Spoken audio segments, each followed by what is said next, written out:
Predicting products is one of the most important skills in chemistry because it allows us to write chemical equations on our own instead of simply memorizing them. In the previous lesson, we learned how to classify reactions into 5 categories: synthesis, decomposition, single replacement, double replacement, and combustion. Now we are going to take the next step. If we can identify the type of reaction, we can often predict the products before they are given to us. The process is always the same. Step 1, classify the reaction. Step 2, predict the products based on the reaction pattern. During this step, we also want to write down the states of matter for all reactants and products. Step 3, balance the equation. Let's review the patterns. For synthesis reactions, multiple reactants combine to form one product. We normally will have a metal and nonmetal chemically bonding together to form an ionic compound.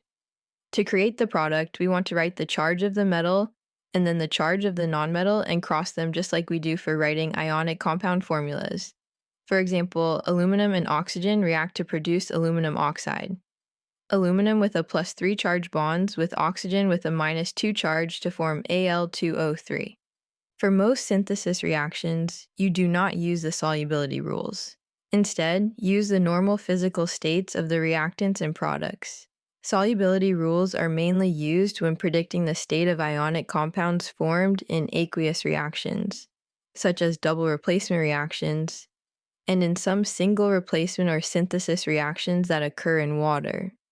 For example, when aluminum reacts with oxygen, aluminum is a solid and oxygen is a gas because those are their elemental forms at room temperature. Aluminum oxide is a solid because it is an ionic compound with strong electrostatic attractions between aluminum and oxide ions, giving it a very high melting point. As a result, it remains a solid under normal reaction conditions. Notice that we do not write aqueous for aluminum oxide. We only use aqueous when a substance is dissolved in water. Since aluminum oxide is produced as a solid and is not dissolved in water in this reaction, we write solid instead. Then to balance, we need 4 aluminum, 3 oxygen, and 2 aluminum oxide. There are 2 other types of specific synthesis reactions we have to review. A metal oxide and water can react to form a base. To create the base, we will write the charge of the metal from the metal oxide and bond it with hydroxide, OH-. We cross the charges to create the formula.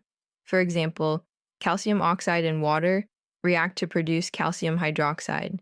The metal from the metal oxide, calcium with a 2+ charge, bonds with hydroxide with a 1- charge to create Ca(OH2). The metal oxide, calcium oxide, is written as a solid because metal oxides are ionic compounds made of metal ions and oxide ions. The strong electrostatic attractions between these ions give metal oxides high melting points, so they exist as solids under normal conditions. Unlike some other synthesis reactions, we do use solubility rules for the product in this type of reaction. This is because the product is formed in the presence of liquid water. We need the solubility rules to determine whether the metal hydroxide dissolves in water as an aqueous solution or remains as a solid precipitate. If the metal hydroxide is soluble, we write AQ because it is dissolved in water. If it is insoluble, we write S because it stays as a solid. Calcium hydroxide is not soluble in water and will be a solid. So remember, the metal oxide starts as a solid because of its ionic structure, but the state of the metal hydroxide product depends on its solubility in water. The equation is already balanced. The other specific synthesis reaction will be a nonmetal oxide reacting with water to produce an acid. These products will most commonly combine all elements together on the reactant side to make the acid. For example, SO2 reacts with water to produce H2SO3.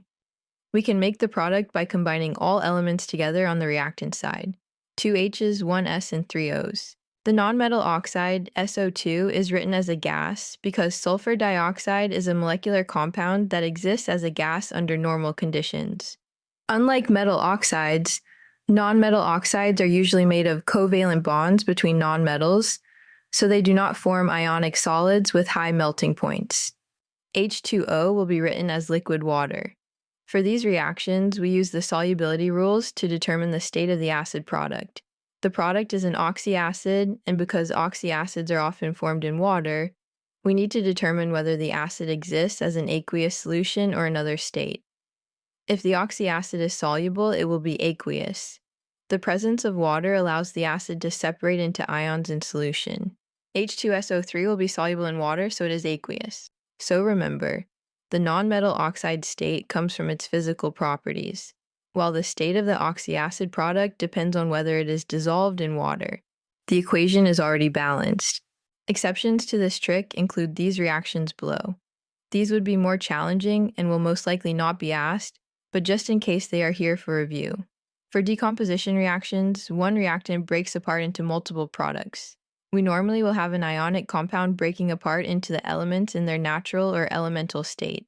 These will be how the elements look when they are alone.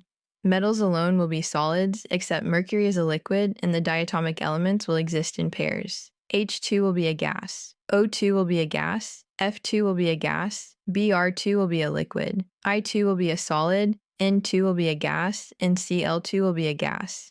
An example would be calcium oxide decomposing into calcium metal and oxygen gas. Both calcium and oxygen are in their elemental state on the product side.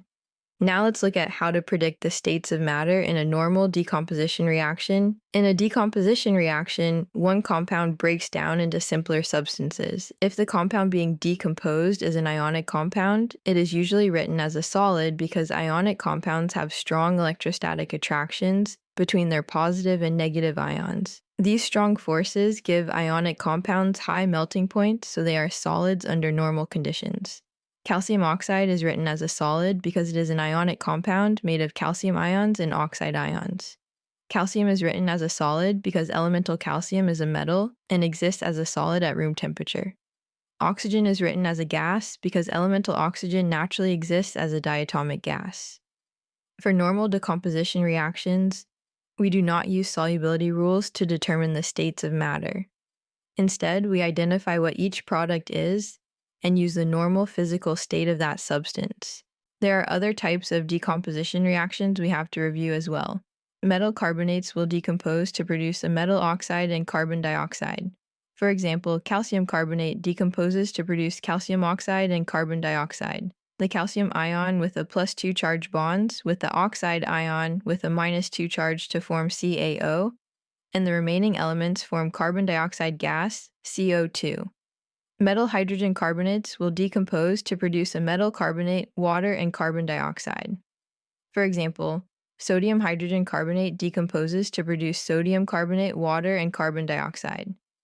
The sodium ion with a +1 charge crosses with the carbonate ion to form Na2CO3 alongside the H2O and CO2. For these special decomposition reactions, we will not use the solubility rules, unless your teacher instructs you otherwise, to determine the state of matter of the products. In these reactions, the metal oxide or metal carbonate is written as a solid because heating causes the original solid compound to decompose into a new solid in one or more gases. Carbon dioxide and the water produced are written as gases because the reaction occurs at high temperature. Metal hydroxides will decompose to produce a metal oxide and water. For example, potassium hydroxide decomposes to produce potassium oxide and water. Potassium with a +1 charge bonds with oxygen with a -2 charge to form K2O, and the remaining hydrogen and oxygen form H2O. Metal chlorates will decompose to produce a metal chloride and oxygen gas. For example, potassium chlorate decomposes to produce potassium chloride and oxygen gas. Potassium with a +1 charge bonds with chloride with a -1 charge to form KCl alongside diatomic oxygen O2. For these special decomposition reactions, we will not use the solubility rules unless your teacher instructs you otherwise to determine the state of matter of the products. In these reactions, the metal oxide or metal chloride is written as a solid because heating causes the original solid compound to decompose into a new solid and one or more gases. Oxygen and the water produced are written as gases because the reaction occurs at high temperature. An oxyacid will decompose to produce a nonmetal oxide and water. This is the opposite of the synthesis reaction of a nonmetal oxide and water to produce an acid. For example, carbonic acid, H2CO3, decomposes to produce carbon dioxide and water. We can find the nonmetal oxide product by subtracting a water molecule from the acid, leaving us with CO2. Now let's look at the states of matter for the decomposition of an oxyacid. For oxyacid decomposition reactions, we do not use solubility rules to determine the state of matter. Instead, we recognize that oxyacids are usually written as aqueous solutions because they exist dissolved in water. Carbonic acid is written as AQ because it forms when carbon dioxide dissolves in water, meaning it exists in an aqueous solution. When it decomposes, carbon dioxide is produced as a gas, because CO2 is a molecular compound that exists as a gas under normal conditions. Water is written as a liquid because it is water in its normal state. The key idea is, for oxyacid decomposition, we do not rely on solubility rules. Instead, we use the fact that oxyacids are generally found in aqueous solutions and then determine the states of the products based on their normal physical properties. For combustion reactions, a hydrocarbon reacts with oxygen to produce carbon dioxide and water. There will not be a lot of variation for this type of reaction. The hydrocarbon will be a combination of carbon and hydrogen atoms and may sometimes also contain oxygen or nitrogen. Although in most introductory chemistry classes, you will mainly see compounds containing only carbon and hydrogen. For most general chemistry classes, oxygen, carbon dioxide, and water are all written as gases. The water in this equation is water vapor, because combustion reactions release a large amount of heat. The hydrocarbon can vary in its state of matter depending on the size of the molecule. Smaller hydrocarbons are often gases, medium-sized hydrocarbons are liquids, and larger hydrocarbons are solids. For single replacement reactions, an element replaces another element in a compound. The element that it is replacing has to have the same charge, so it can still form an ionic compound. To form the new ionic compound, we write the charge of the metal and charge of the nonmetal separately and then cross them. If the element that is alone on the reactant side is a metal, the element will replace the metal in the compound. For example, zinc and copper 2-sulfate react to form zinc sulfate and copper. Since zinc and copper both have a positive charge when in a compound, zinc replaces the copper in the compound and bonds with sulfate. Zinc has a +2 charge and sulfate has a 2- charge. Crossing the charges gives the NSO4 or zinc sulfate. Now let's look at how to predict the states of matter in a single replacement reaction. In single replacement reactions, we first determine whether the reaction occurs by using the activity series. If the metal is more reactive than the metal in the compound, the reaction will happen. For the states of matter, we use the solubility rules to determine the state of the ionic compound product because it may be dissolved in water or form a solid precipitate. The element that is produced does not use solubility rules. Instead, we use the element's normal state of matter. Zinc is written as a solid because elemental zinc is a metal and exists as a solid at room temperature. Copper 2-sulfate is written as aqueous because it is dissolved in water. Zinc sulfate is also written as aqueous because the solubility rules show that sulfates are generally soluble. Copper is written as a solid because elemental copper is a solid metal. The key idea is, in single replacement reactions, use the activity series to determine if the reaction occurs, then use solubility rules for the ionic compound in solution. Elements are assigned states based on their normal physical properties. If the element that is alone on the reactant side is a nonmetal, the element will replace the nonmetal in the compound. For example, chlorine gas and potassium bromide react to form potassium chloride and bromine. Since chlorine and bromine both have a negative charge when in a compound, chlorine replaces the bromine in the compound. Potassium has a +1 charge and chlorine has a -1 charge. Crossing the charges gives KCl or potassium chloride. Chlorine is written as a gas because elemental chlorine exists as a diatomic gas under normal conditions. Potassium bromide is written as aqueous because it is an ionic compound dissolved in water. Potassium chloride is written as aqueous because potassium salts are soluble according to the solubility rules, meaning KCl remains dissolved in the solution. Bromine is written as a liquid because elemental bromine is one of the few elements that is a liquid at room temperature. The key idea is, for halogen single replacement reactions, use the activity series of halogens to determine if the reaction occurs, use solubility rules for the ionic salt, and use the normal physical state of the elemental halogen.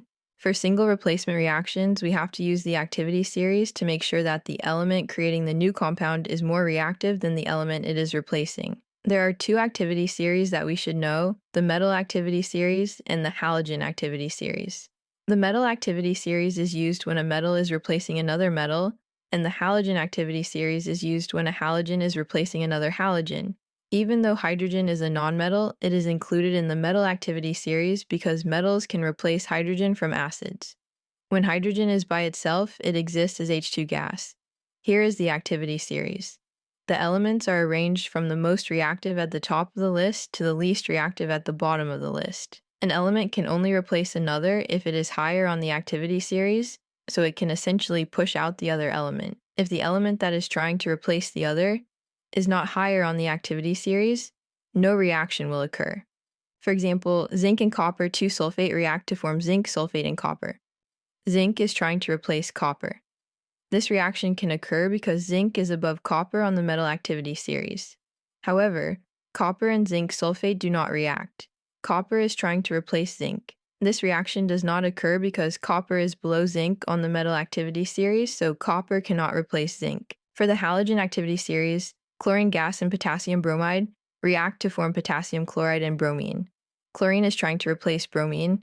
This reaction can occur because chlorine is above bromine on the halogen activity series. However, bromine and potassium chloride do not react. This reaction does not occur because bromine is below chlorine on the halogen activity series, so bromine cannot replace chlorine. There is another type of single replacement reaction we have to review as well. A metal reacts with water to produce a metal hydroxide and hydrogen gas. For example, sodium and water react to form sodium hydroxide and hydrogen gas. Sodium is written as a solid because elemental sodium is a metal, and metals are generally solids at room temperature. Water is written as a liquid because water exists as a liquid under normal conditions. For the product, we use the solubility rules to determine the state of the metal hydroxide. This is because metal hydroxides are ionic compounds, and when they form in water, they may either dissolve and become part of the solution or remain as a solid. The solubility rules help us determine whether the hydroxide should be written as AQ or S. In this example, sodium hydroxide is written as aqueous, because all compounds containing alkali metals, such as sodium, are soluble in water. This means NaOH dissolves into the solution. Hydrogen is written as a gas because elemental hydrogen exists naturally as a diatomic gas. The key idea is for metal and water synthesis reactions, use the normal states of the elements in water, use solubility rules for the metal hydroxide product, and remember that hydrogen gas is always produced as H2 gas. For double replacement reactions, two compounds switch partners. The positive charge from the first compound bonds with the negative charge from the second compound, and the positive charge from the second compound bonds with the negative charge from the first compound. Then cross the charges to determine the correct subscripts for each new ionic compound. For example, silver nitrate and sodium chloride react to form silver chloride and sodium nitrate. Silver forms a +1 charge and chloride forms a -1 charge, so crossing the charges gives AgCl or silver chloride. Sodium forms a +1 charge and nitrate forms a -1 charge, so crossing the charges gives NaNO3 or sodium nitrate.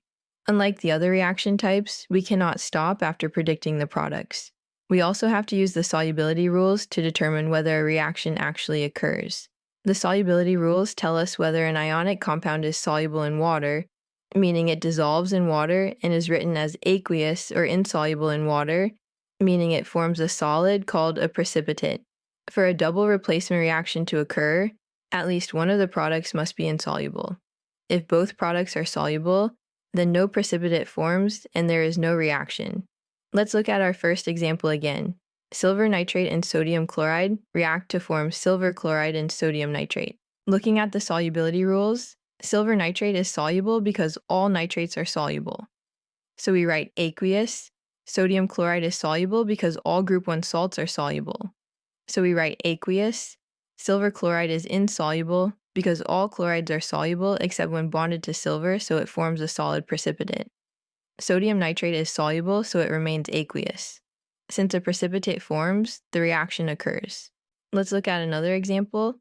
Barium chloride and sodium sulfate. Barium forms a +2 charge, and sulfate forms a -2 charge, So crossing the charges gives BaSO4 or barium sulfate. Sodium forms a +1 charge, and chloride forms a -1 charge, so crossing the charges gives NaCl or sodium chloride. Looking at the solubility rules, barium sulfate is insoluble, so it forms a precipitate. Sodium chloride is soluble, so it remains aqueous. Since a precipitate forms, the reaction occurs. Now let's look at an example where the reaction does not occur. Potassium nitrate and sodium chloride. Potassium forms a +1 charge, and chloride forms a -1 charge, so crossing the charges gives KCl or potassium chloride. Sodium forms a +1 charge, and nitrate forms a -1 charge. So crossing the charges gives NaNO3 or sodium nitrate. Looking at the solubility rules, potassium chloride is soluble, and sodium nitrate is also soluble. Since both products are soluble, no precipitate forms, so there is no reaction. Now let's practice predicting products and balancing equations. Problem 1, magnesium and nitrogen gas. Now let's walk through an example together using our 3 steps. We are given the reactants magnesium metal, written as Mg solid, and nitrogen gas, written as N2 gas. Step 1 is to classify the reaction. Looking at our reactants, we have 2 separate elements, a metal, magnesium, and a diatomic nonmetal, nitrogen gas. When we have multiple individual reactants coming together, they are going to combine to form just one product. This tells us we are dealing with a synthesis reaction. Step 2 is to predict the products based on the reaction pattern. For a standard synthesis reaction involving a metal and a nonmetal, they will chemically bond together to form an ionic compound. To create the correct formula for this product, we cannot just smash the letters together. We have to look at their charges on the periodic table and cross them, just like we always do for ionic compounds. Magnesium is an alkaline earth metal, so it forms an Mg2+ charge. Nitrogen is a nonmetal that forms an N3- charge. When we write out Mg2+ and N3- and cross those charges, the 3 goes to the magnesium and the 2 goes to the nitrogen. This gives us our predicted product formula, Mg3N2 solid, which is magnesium nitride. Because it is an ionic solid, its state of matter will be a solid. So our unbalanced equation looks like this. Mg solid plus N2 gas produces Mg3N2 solid. Step 3 is to balance the equation. Now we need to make sure we have the same number of atoms on both sides of the arrow. Let's count our elements. On the reactant side, we have 1 magnesium atom and 2 nitrogen atoms. On the product side, we have 3 magnesium atoms and 2 nitrogen atoms. Our nitrogens are already perfectly balanced because there are 2 on each side. However, our magnesiums are not. We have 3 on the product side, but only 1 on the reactant side. To fix this, we need to place a coefficient of 3 in front of the magnesium metal on the left. This gives us our final, fully balanced chemical equation. Problem 2, we are given the reactant lithium carbonate solid with a little triangle over the reaction arrow, which tells us heat is being applied. Step 1 is to classify the reaction. Looking at our reactants, we only have 1 single compound on the left side of the arrow. When we have a single reactant that is being heated, it is going to break apart into multiple smaller products. This tells us we are dealing with a decomposition reaction, more specifically because it contains a metal bonded to a carbonate polyatomic ion. This is the decomposition of a metallic carbonate. Step 2 is to predict the products based on the reaction pattern. According to our rules, a metal carbonate will always decompose to produce a metal oxide and carbon dioxide gas. To create the metal oxide product, we need to take the metal from our reactant and bond it with an oxide ion. Lithium is an alkali metal, so it forms a Li+1 charge. Oxygen is a nonmetal that forms an O2- charge. When we write out Li+1 and O2- and cross those charges, the 2 goes to the lithium and the 1 goes to the oxygen. This gives us our first product formula, Li2O solid, which is lithium oxide. Our other product is always going to be carbon dioxide gas, which is written simply as CO2 gas. So our unbalanced equation looks like this. Step 3 is to balance the equation. Now we need to check the number of atoms on both sides of the arrow to see if they match. On the reactant side, we have 2 lithium atoms, 1 carbon atom, and 3 oxygen atoms. On the product side, let's count carefully. We have 2 lithium atoms in lithium oxide. We have 1 carbon atom in carbon dioxide. For the oxygens, we have 1 oxygen atom in lithium oxide plus 2 oxygen atoms in carbon dioxide, which gives us a total of 3 oxygen atoms on the product side. Because we have 2 lithiums, 1 carbon, and 3 oxygens on both sides, this equation is already perfectly balanced just as it is written. Now let's walk through our third example. We are given the reactants C3H8 gas and O2 gas. Step 1 is to classify the reaction. Looking at our reactants, we have a compound made entirely of carbon and hydrogen atoms, which is a hydrocarbon, and it is reacting with oxygen gas. Whenever we see a hydrocarbon reacting with oxygen gas, we know instantly that this fits the pattern for a combustion reaction. Step 2 is to predict the products based on the reaction pattern. Combustion reactions are excellent because there is not a lot of variation for this type of reaction, and we do not need to cross any charges. A hydrocarbon reacting with oxygen will always produce carbon dioxide and water. Because combustion reactions release a large amount of heat, the water produced will be water vapor. Therefore, both of our products, CO2 gas and H2O gas, will be written as gases. So, our unbalanced equation looks like this. Step 3 is to balance the equation. Let's start with carbon. On the reactant side, we have 3 carbon atoms. On the product side, we only have 1 carbon atom in CO2 gas. To balance them, we need to place a coefficient of 3 in front of CO2 gas. Next, let's look at hydrogen. On the reactant side, we have 8 hydrogen atoms. On the product side, we have 2 hydrogen atoms in H2O gas. To get 8 hydrogens on the product side, we need to multiply that 2 by 4, so we place a coefficient of 4 in front of H2O gas. Finally, let's balance the oxygens. We always count the product side first because we just change those coefficients. In our 3CO2, 3 times 2 gives us 6 oxygen atoms. In our 4H2O, 4 times 1 gives us 4 oxygen atoms. Adding those together, 6 plus 4 gives us a total of 10 oxygen atoms on the product side. To get 10 oxygen atoms on the reactant side, we look at our diatomic O2 gas. We need to multiply that 2 by 5, so we place a coefficient of 5 in front of O2 gas. This gives us our final, fully balanced chemical equation. Problem 4, iron and copper 2 sulfate. Let's look at our next example. We are given the reactants iron metal, written as Fe solid, and CuSO4 aqueous, which is copper 2 sulfate. The problem tells us to assume iron will form a +2 charge when it bonds. Step 1 is to classify the reaction. Looking at our reactants, we have a lone element, iron, reacting with an ionic compound, copper 2 sulfate. When we have an element and a compound on the reactant side, this fits the exact pattern for a single replacement reaction. Step 2 is to predict the products based on the reaction pattern. Since the element that is alone on the reactant side is a metal, it is going to try to replace the metal that is currently inside the compound. That means iron wants to push copper out. Before we assume this happens, we have to use the activity series to check if iron is strong enough. Looking at our metal activity series, iron is located above copper. Because iron is higher, it is more reactive and can successfully push copper out. Now we write our new products. Copper is left completely alone in its elemental state as Cu solid. Meanwhile, iron bonds with the sulfate ion.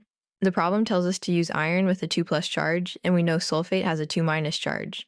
When we write out Fe2+ and SO4 2- and cross those charges, the 2 and the 2 cancel each other out, giving us FeSO4 aqueous, or iron 2 sulfate.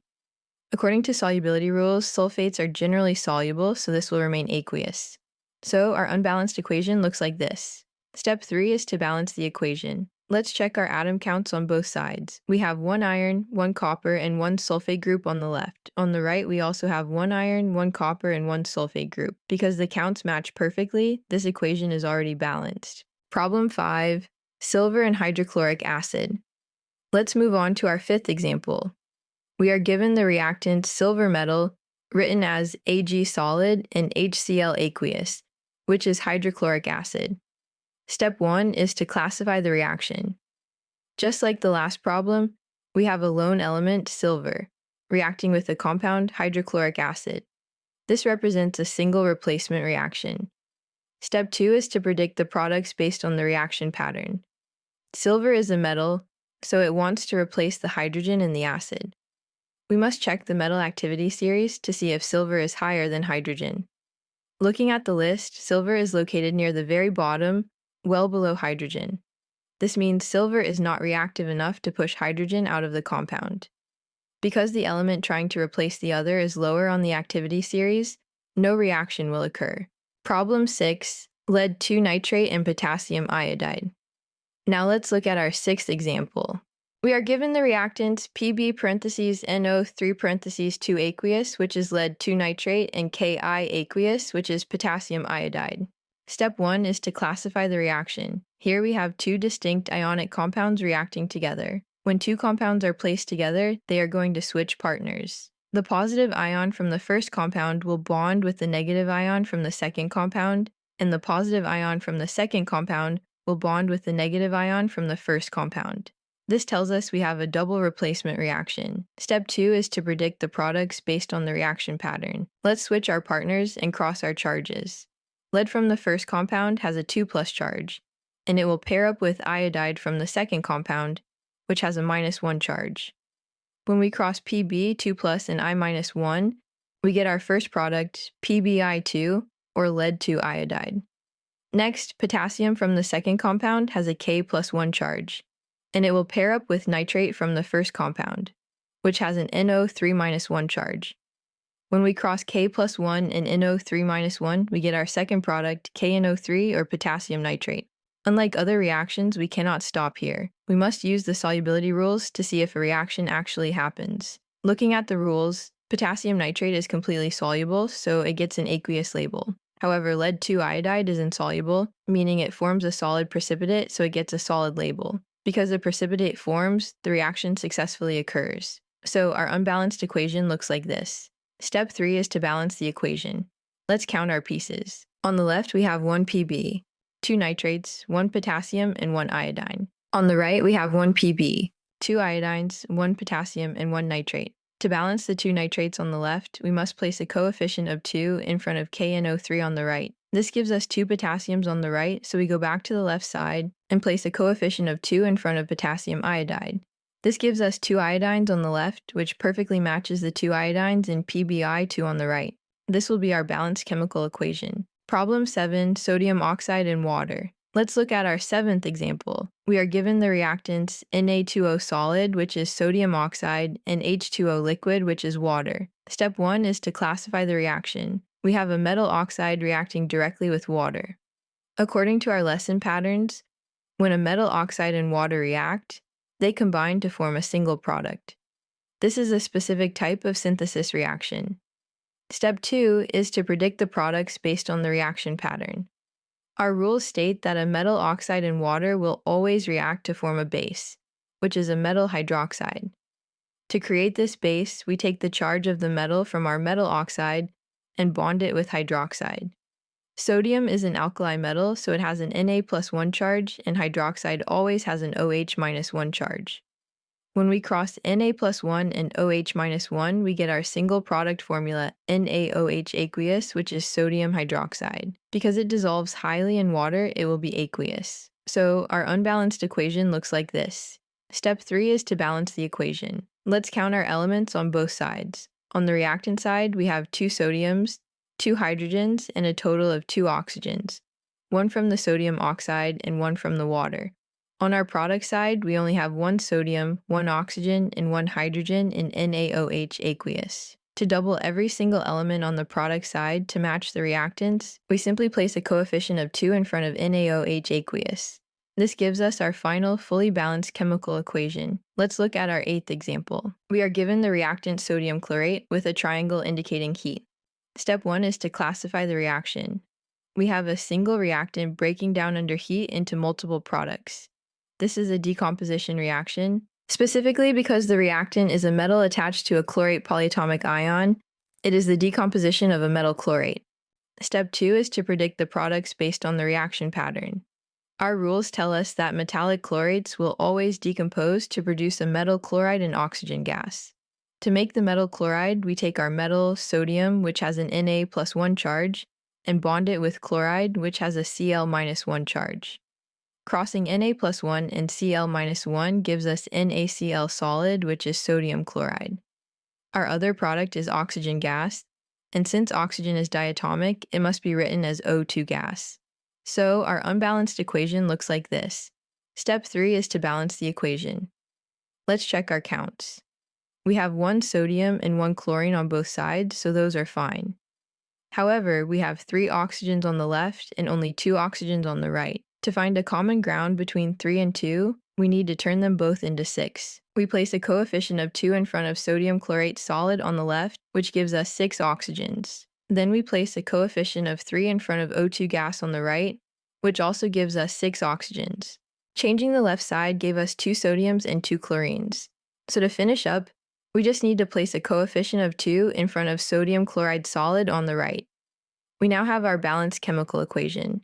Problem 9, potassium and water. Let's look at our 9th example. We are given the reactants potassium metal, written as K solid, and H2O liquid, which is water. Step 1 is to classify the reaction. We have a lone metal reacting with water. This represents a special type of single replacement reaction. Step 2 is to predict the products based on the reaction pattern. Our rules state that when an active metal reacts with water, it will produce a metal hydroxide and hydrogen gas. Potassium is an extremely active alkali metal at the top of the activity series, so this reaction will definitely happen. To create our metal hydroxide, we take potassium, which has a +1 charge, and bond it with hydroxide, which has a -1 charge. Crossing K +1 and OH -1 gives us KOH aqueous. Our other product is hydrogen gas, and since hydrogen is diatomic, it must be written as H2 gas. So, our unbalanced equation looks like this.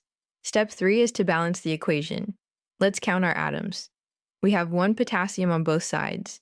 On the left, we have 2 hydrogens. On the right, we have 1 hydrogen in KOH aqueous plus 2 hydrogens in H2 gas, giving us a total of 3 hydrogens. To fix this uneven hydrogen count, let's place a coefficient of 2 in front of KOH aqueous on the right. Now we have 2 hydrogens there, plus the 2 in H2 gas, making 4 total hydrogens on the right. To get 4 hydrogens on the left, we place a coefficient of 2 in front of H2O liquid. This gives us 2 oxygens on both sides, which is perfect. Finally, because we have 2 potassiums on the right, we must put a coefficient of 2 in front of the lone potassium metal on the left. We now have our balanced chemical equation. Problem 10, sodium chloride and potassium nitrate. Let's look at our final example together. We are given the reactants sodium chloride and potassium nitrate. Step 1 is to classify the reaction. We have 2 ionic compounds reacting together, which fits our pattern for a double replacement reaction. The ions are going to switch partners. Step 2 is to predict the products based on the reaction pattern. Let's swap the partners and cross our charges. Sodium has a +1 charge and will pair with nitrate, which has a -1 charge. Crossing them gives us NaNO3 or sodium nitrate. Potassium has a +1 charge and will pair with chloride, which has a -1 charge. Crossing them gives us KCl, or potassium chloride. Now we must check our solubility rules to see if the reaction actually takes place. Looking at the rules, all nitrates are completely soluble, so sodium nitrate is aqueous. The rules also state that potassium chloride is completely soluble, so it is also aqueous. Because both of our predicted products are soluble, no solid precipitate forms. According to our rules, if no precipitate forms, no reaction occurs. So for the final equation, we write no reaction on the product side. Always remember the 3-step process. Classify the reaction, predict the products, balance the equation. If you can do those 3 steps, you can solve the majority of chemical equation problems you will encounter in general chemistry.